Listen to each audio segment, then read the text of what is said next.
Okay, first question from F40 RCK5. This is a great question, and it's going to go not the way the question asker hoped it would. Hey, Doug, Canon is an anti-modification guy. What cars do you think look better modified aesthetically, especially BMWs? None. Dude, I have a crazy experience. I was at a shop yesterday, and the guy who runs the shop told me he bought a 996 C4S off the original owner who had died. And the wheels were factory chrome from '02. And the way he solved that problem was he was putting on aftermarkets. And I'm like, man, the wide body 996 wheels are so attractive. Yeah. But anyway, the answer is none. Nick, your thoughts? I had a long list of cars. If we look at BMW only, anyone that does CSL mods on an E46. But they never, sick of that. the problem is they never stop where they should. Nope. They do there's only like 3 CSL mods, and then they also just have to lower it and do tinted tails and do all this other dumb crap. That all looks great. I'm good with it.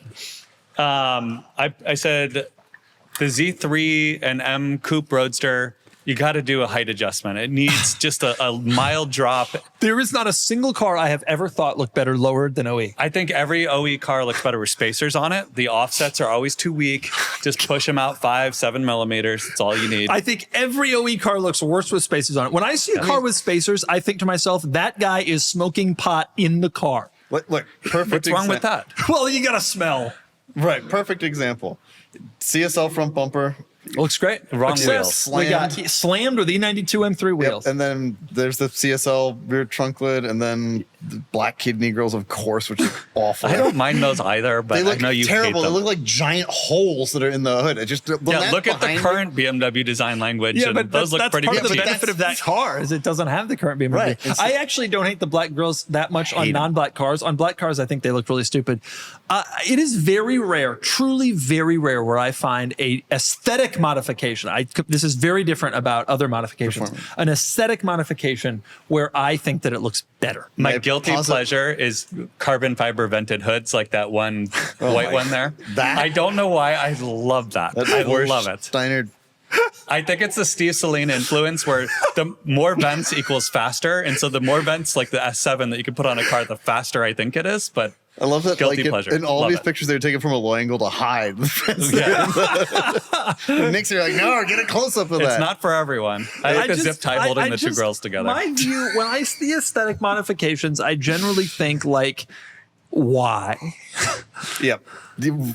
Even wheels. I'm a lover of factory wheels. I can tell if you show me any wheel ever, I can tell you exactly what car it was on. I am obsessed with factory wheels. I think the factory wheel designs have such an important component of the design and overall look of the vehicle. And I've bought cars based entirely on their factory wheel designs. And I really, truly believe the RS2. And I really, truly believe that like very rare do I see aesthetic modifications benefiting. I think lowered cars look bad. I honestly generally think the factory sets the ride height for a reason, and part of it is because when you lower a car, it ends up messing with the overall proportions, and it doesn't look great. I'm different. Most people completely disagree with this. Nope, I agree wholeheartedly with that. I will say, yeah, well, that's how you do it right. You want to mod a car aesthetically? Turn an E46 325i Touring into an M3, a factory-looking M3 wagon. Those are some mods I can get behind. Yeah. No, I will say the one I would maybe give an exception to, although it was built by the factory, is the X5 LM, which is on these BBS wheels, but it was built by BMW. It was built by the factory. But it was an X5 that was heavily modified. The moment the factory comes into play, it's fine. Well, okay. I agree. But I mean, otherwise it's an E53 on BBS LMs.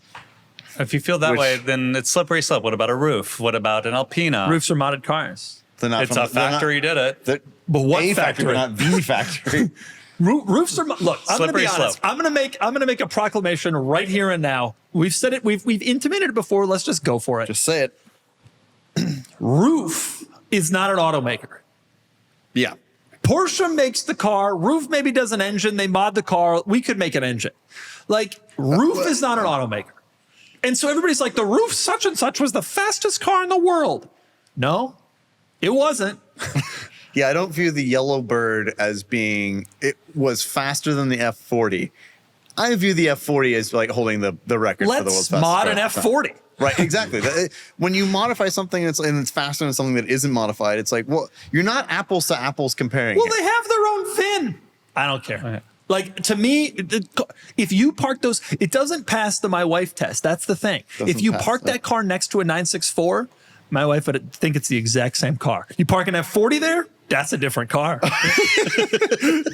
SL65 and SLR wouldn't pass the my wife test. Well, the Roadster. See, that's why you buy an SLR coupe. Because the coupe has much better lines, and hopefully you'll do that. Well, it's a good thing I haven't committed either way, so it's plenty of time. I think that is the drawback of the SLR Roadster. I disagree strongly on the roof as well as modifications. You think Roof is an automaker? They make 20 cars, they get their own VIN, and so everybody's like, well, they have their own VIN. When Aloisa Roof showed me the rodeo at Car Week, I fell in love twice in the same moment. All right. Oh, was one of the loves when she gave you a free cowboy hat? It was... Didn't hurt. Yeah.